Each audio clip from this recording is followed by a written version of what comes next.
자, 이런 가운데 론 부분은 총선 선거운동으로 보여질 수 있는 청년들 꼬시기 작전에 들어갔다고 합니다.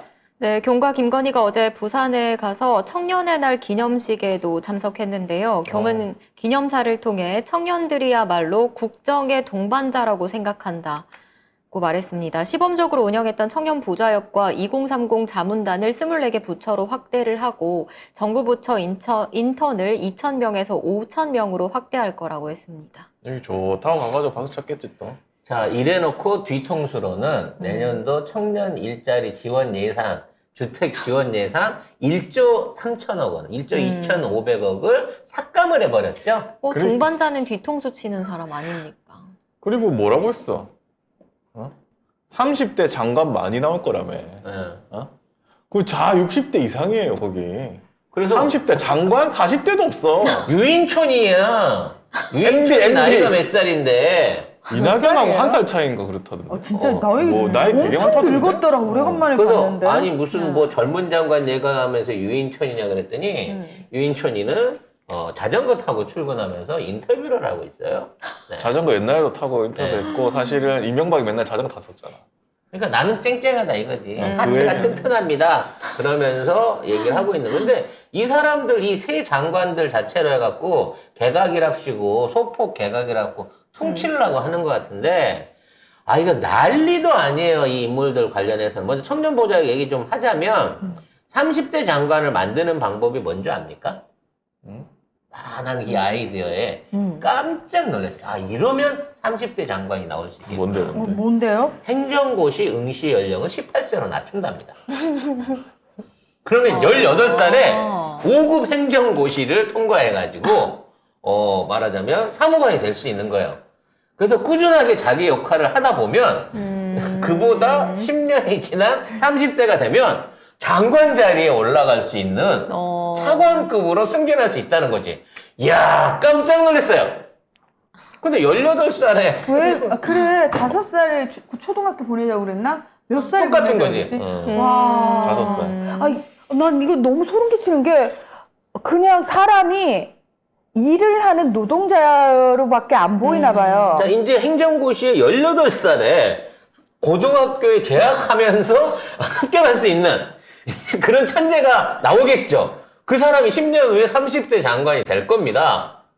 근데 이게 가능할까요? 아니 말도 안 되고 더하기 청년 인턴을 늘리는 게 뭘 그렇게 청년한테 도움이 됩니까? 인턴 일자리를 주세요. 일자리를 해결해야 될 거야. 인턴은 일자리를. 의미가 없다니까요. 그 불안한 인턴 상황, 인턴이 와도 인턴들한테 일을 제대로 못 맡겨요. 얘들한테 무슨 책임 그럼. 있는 일을 맡겨요. 얘들은 책임지는 자리가 아닌데. 인턴은 말 그대로 서갖고 구경해야 하는 자리지 걔들한테 앉혀놨다가 네. 예를 들어 증권사에서 걔들한테 앉혀놨다가 공 하나 잘못 찍으면 매도 신호 바꿔 찍으면 어떡할 거야? 그냥 결국 허드렛일 시키다가 그렇지. 버리는 거예요. 복사나 시키고 그러니까 했다가 이 인턴도 고용이 보장돼야 되는데 그렇지 않으면 다른데 지원도 못하고 거기 묶여있게 된단 말이에요, 대부분. 그래서 한 3개월 내지 인턴하고 2년 정도 수습을 합니다. 그리고 1년 계약직을 가갖고 나이가 30살쯤 됐을 쯤에 네. 그때는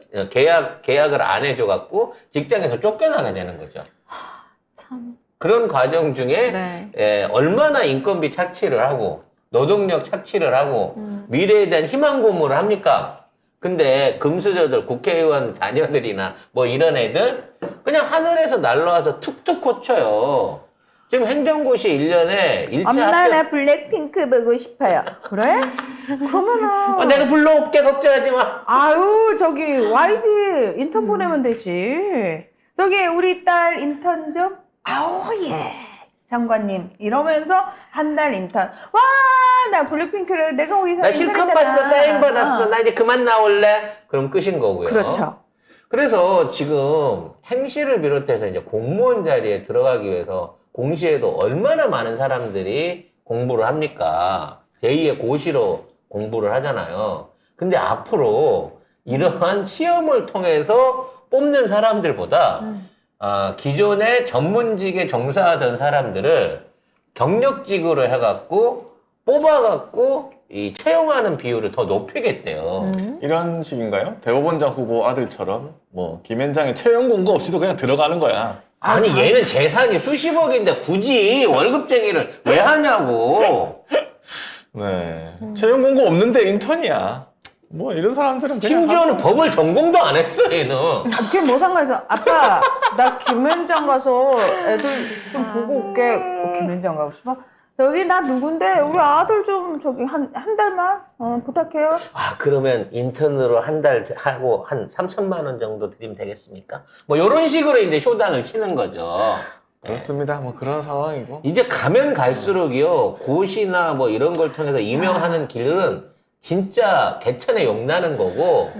아니지, 개천에 용이 못 안 나는 나요. 상황으로 가는 거고, 결국은 이게 부가 세습되듯이 계급사회가 돼버리는 거예요. 근데 그 계급 사회를 하기 위해서 지금은 최소한 시험이나 공채라고 하는 관문이 있었는데 방금 이런 것처럼 대법원장 아들인데 대가리가 밀어갖고 로스쿨을 도저히 못 가. 근데 이런 애들이 인턴을 한단 말이야. 그럼 인턴을 해갖고 경력을 6개월 쌓으면 그 경력 갖고 7급이나 5급 법원 행정직 같은 데다가 특채를 시킨다니까 이 나라가. 이제는 보세요. 나 기자하고 싶어. 어휴, 우리 아들 기자하고 싶어요. 아빠가 전화 한 통 할게요. 아빠 친구예요.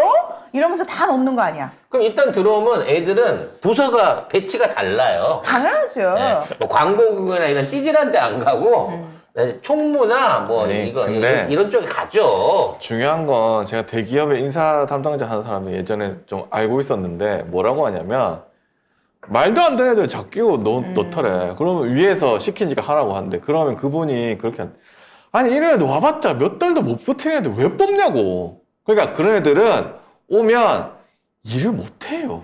일을 안 시키지. 왜냐면 일단 자격도 안 되고 자기가 낙하산으로 왔기 때문에 간절함도 없고 일을 해봐야 못하니까 평가도 안 좋은 거야. 그리고 다른 데 또 가면 돼. 아버지 따라서. 근데 그러니까 아버지 친구들이 어. 그래서 진짜 찐 이 적폐 카르텔들은 우리처럼 무슨 고시를 준비한다가 이거 없어요. 그냥 얘들은 전화 한 통이면 다 해결되고 이런 애들이 수두룩 빽빽하고 심지어 얘들은 뭐라고 얘기하는 줄 알아?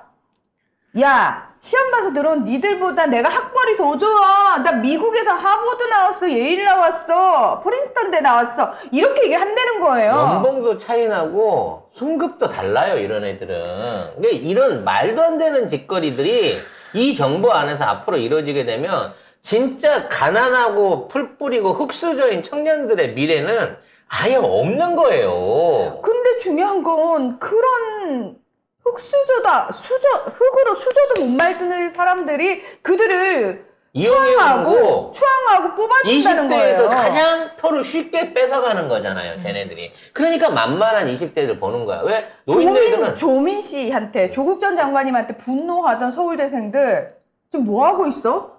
룬 정권하의 사람들이 이 수많은 비리를 저질렀는데 왜 이들한테는 침묵하고 있는 거야? 왜? 서울대 수준인 거죠 뭐. 왜? 서울대 그 수준입니다. 그냥 동간이 아들은 눈에 안 보여? 그런 얘기 한 번도 들은 적이 없나 보지? 그 수준입니다 원래.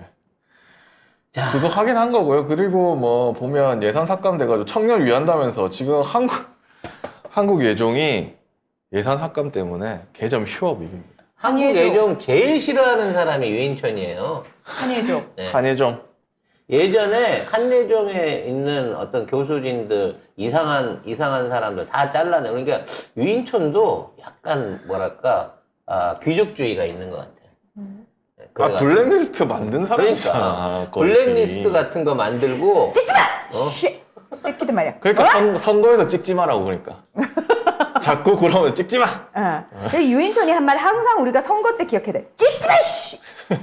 그건 사진 찍지 말라고 그러지. 투표로 찍지 말라는 얘기 아니었는데? 찍지 말라고요. 어쨌든 찍지 마세요. 유인천 같은 애들이 있는 쪽은 찍지 말라고요. 유인천이 그 모양인 거고요. 지금 김행 같은 경우에도 그렇게 자기는 김건희랑 상관없다면서 똑같이 신천지 초록색 입고 그 매스컴에 나오잖아요. 근데 지금 드러났어요. 네. 전시회들 4번 이상을 같이 했더만 코바나랑 김행이는 뭐 회사가. 만났다는데 이때는 김건희 때인가요? 김명신 때인가요? 김건희 때고. 건희 때죠. 많이 고쳤을 때. 아니 근데 누가 뭐 20년직이다 뭐 이런 얘기도 했었는데. 아니 그때가 처음이니까. 그래요? 이 르네상스에서 전시할 때 만난 거니까 20년 어? 딱 맞죠. 20년 아니죠. 아니 18년이면 20년 쳐주는 거야. 어? 아니 2000년대 초반부터 아니 지금은 뭐 2013년 15년이라는데? 그러면 그 이전에도 만났었단 얘기지. 그러니까 결국 김행이도 르네상스파라는 얘기예요. 결과적으로 따져놓고 보면 르네상스파라는 건 뭐예요? 한동안 그 역삼동 쪽에서 암약했었던 대한민국 신흥 조폭들인데요. 지금은 전국에 있는 행정과 검찰과 법무와 대기업들에 퍼져 있어갖고 현재 우리나라 최대 적폐 조직이죠. 르네상스파. 네. 소탕해야 되는 조직이군요. 소탕을 해야 되는데 소탕을 해야 되는 검찰 패거리 대가리부터 행정직의 대가리가 다 르네상스파라서 앞으로 다음 정권이 르네상스파 퇴출 작전에 많은 노력을 기울여야 할 것으로 보입니다. 김행은 그냥 지금 얼굴에 김건희하고는 일면식이 없어요라는 거 아니에요? 뭐 같은 옷을 입고 다니는 거 보면 같은 교회를 다녔을 수도 있고요. 뭐 같은 코디네이터를 쓰고 있을 수도 있죠. 아이고. 네. 자, 거기에다가 지금 국방장관 후보로 올라와 있는 신원식 같은 경우에는 정말 최악이죠, 국방장관으로는. 와, 진짜 수준 통일부 장관하고 국방부 장관이 수준 최악 미달이던데? 중에 최악이에요. 정말 수준 미달이던데? 네. 뭐 이런 어떻게 얘기부터 설명을 어떻게 해야 될지 뭐라고 모르겠는데. 온갖 얘기들이 다 이건 뭐. 많은데 저는 가장 큰 문제가 있는 게 신원식이 이 현장 지휘관일 때 부대 안에서 박격포 사고가 있었어요. 그러니까 아군이 쏜 박격포에 훈련 중에 쏜 박격포에 말하자면 그게 오폭이 돼가지고 거기 부근에 있었던 장병이 말하자면 억울한 순직을 하게 된 거죠. 근데 신원식이가 그 애가 부주의해갖고 훈련 제한 지역을 벗어나서 박격포탄을 밟아가지고 사고가 난 거다라고 조작을 했어요. 그래갖고 결국은 이 사람은 말하자면 규정을 어기고 실수로 죽은 죽음이기 때문에 제대로 된 보상도 못 받은 상태에서 이걸 덮어버린 전력이 있습니다. 여기에 관해서 이제 군인권 조사위원회에서 이거를 다시 수사를 하자라고 얘기를 하고 있는 부분이거든요. 사실 이거 밝혀지면 얘는 일사단장이 임성근이랑 더 나쁜 놈이죠, 이 새끼는. 원조인 거죠. 네. 결과적으로 얘도 오래 못 갈 놈이라고 생각합니다. 그러면서, 전두환은 인정을 하고, 문재인은 목을 따야 된다고 말하는 12.12가 뭐 나라 고할. 그러니까 군사 쿠데타를 인정하는 사람이 국방부 장관이 된다는 게 뭐 말이 되나? 이 새끼가 쿠데타 하려고? 지가 쿠데타 해갖고 윤석열을 몰아내려고 하나?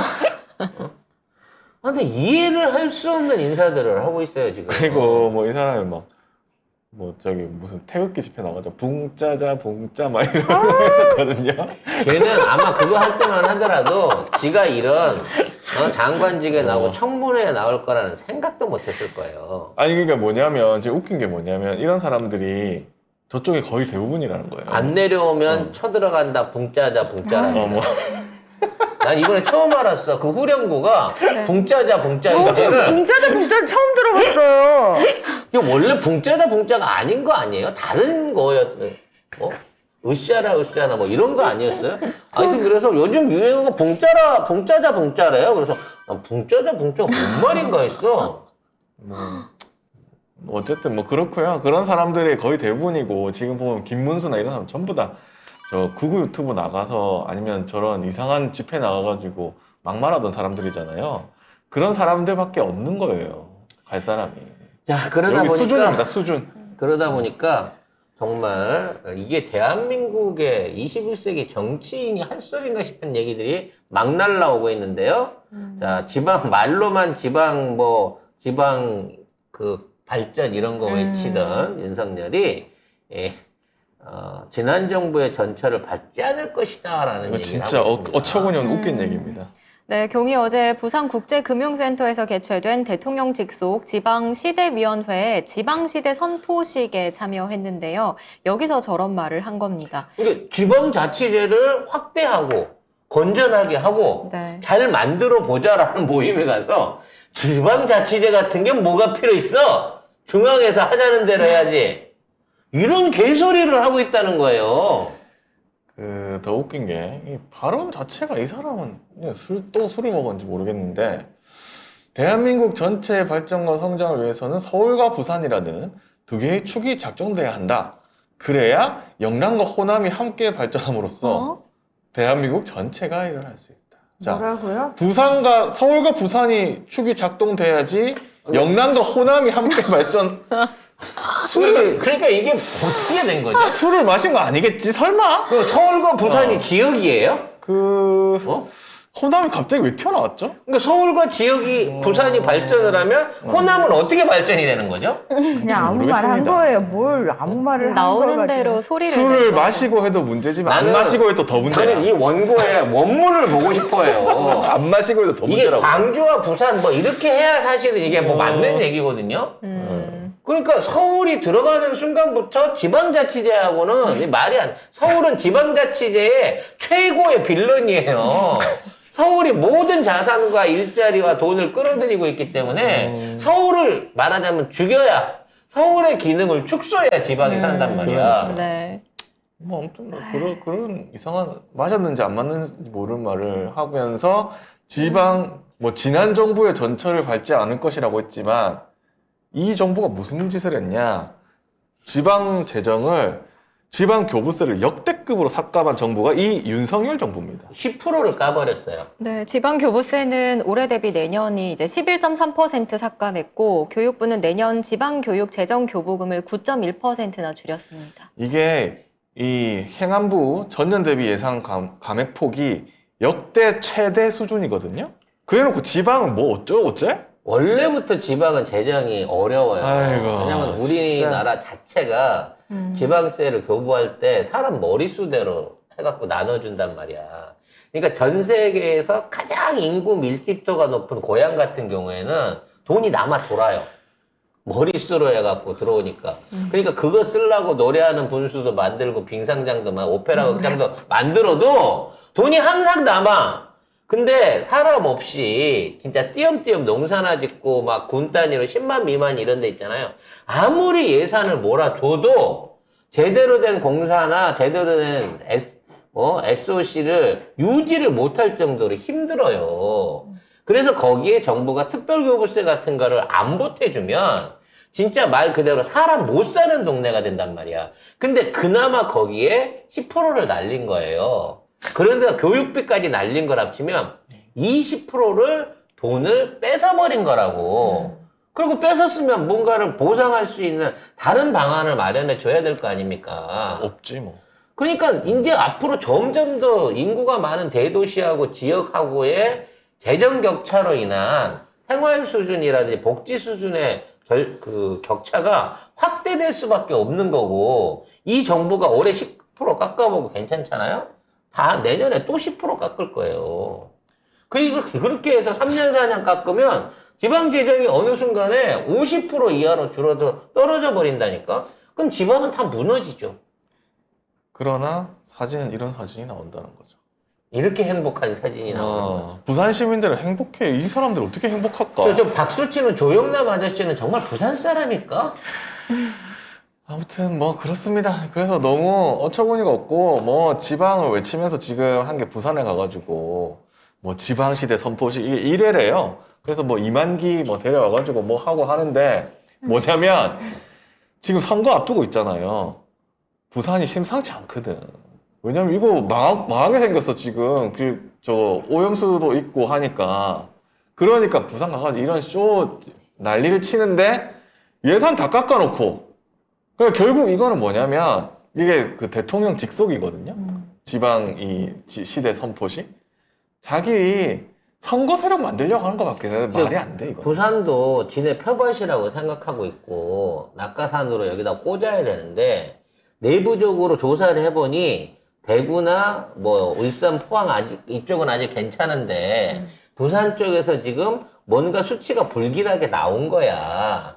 그러니까 앞으로 계속 취약점으로, 그러니까 부산이 무너지면 부울경이 같이 무너지거든요. 그러니까 그쪽을 어떻게든 덮어놓기 위해서 얘네들이 부산에 올인하는 거예요. 평상시 같으면 대구 갔겠지. 그렇지. 대구 가서 그것도 시장, 그 시장 가겠지 또. 또 대구 서문시장. 서문시장 서문시장 가갖고 가서 그 지랄 하겠지만 지금 얘네들도 부산이 심상치 않다라고 하는 거고 이건 부산 지역위원장들이나 부산에서 일어나고 있는 핵배수 반대 또 우리 자랑스러운 빨대 서운숙 위원장을 비롯한 부산 지역위원장들의 활동이 이제 뭔가 구체적으로 영향력을 미치고 있다고 생각하는 거예요. 아유 진짜. 그래서 김건희가 답답해. 성게를 사고 전복을 먹었다고 합니다. 에이 설마 못 씹을 텐데. 아니 나는 그러니까 이게 미끈해서 안 씻고 삼키기가 제일 좋거든요. 발음을 잘해야 됩니다. 음. 성게 아니고 아, 성게 사고. 네. 성게는 뽀개죠. 그리고 네. 여기 제목이 성게는 뽀개서 먹는 거예요. 고소. 고소. 고소. 조심하시고 박준진 성게 기자네요. 조심하시고요. 박준진 기자님. 네. 일부러 이렇게 하신 거 맞죠? 네. 너무 고소. 너무 고소한데 자, 뭘 먹고 고소하다는 거야? 전복이 고소하다는 거야? 뭐 가자미 해도 먹고 많이 뭐도 먹었어요. 먹었대요. 뭐 이것저것 많이 잡수긴 많이 했는데 먹고 사기도 하고. 이것저것 먹었대. 그리고 뭐 수산물을 뭐 27만 원어치인가를 샀다대요. 많이 오늘이 샀대요. 상품권으로 다 어. 샀다고 하네요. 뭐 27만 원어치 파신 분은 기분이 좋으실지 모르겠습니다만 저런 먹방이 너무 가식적으로 보이지 않아요, 여러분? 예. 가시겠죠. 식당을 아니 이게 시장을 가면서 저렇게 풀 세팅을 하고 갈 이유가 있을까요? 지금 저 머리도 지금 저것도 부분 가발 넣어갖고 또 바짝 붙였네요. 네, 현장에서 보니까. 아이 시장을 간 게 아니고 내가 화보 찍으러 가는데 오늘의 배경은 시장일 뿐이야. 근데 화보를 찍으려고 하면 진정성을 하게 하려 그러면 최소한 컨셉은 좀 낮춰줘야 되는 거 아닌가? 아니 저놈의 초록색 의상은 아니 내가 이러니까 신천지 얘기가 계속 나오는 거 아니야. 낙연이랑 낙연이 얘랑 오빠랑 커플룩이야. 그러니까 왜 맨날 커플룩을 입냐고. 아, 여기 제가- 김앤까지 참여를 하고 있어요. 제가 초록색 자켓이 있는데 그걸 그럼 못 못 입어요. 입지. 나 초록색 되게 좋아해서 사실 저 초록색 옷을 너무 좋아하는데 초록이 나쁜 못 색이 입어요. 아닌데. 아무튼 뭐 국민들은 힘들어가지고 난리를 치고 있는데 그리고 오염수 때문에 걱정하고 있는데 너무 고소하고 성게 사고 뭐 그렇습니다. 아니 내가 발음 이상하네 성게. 네.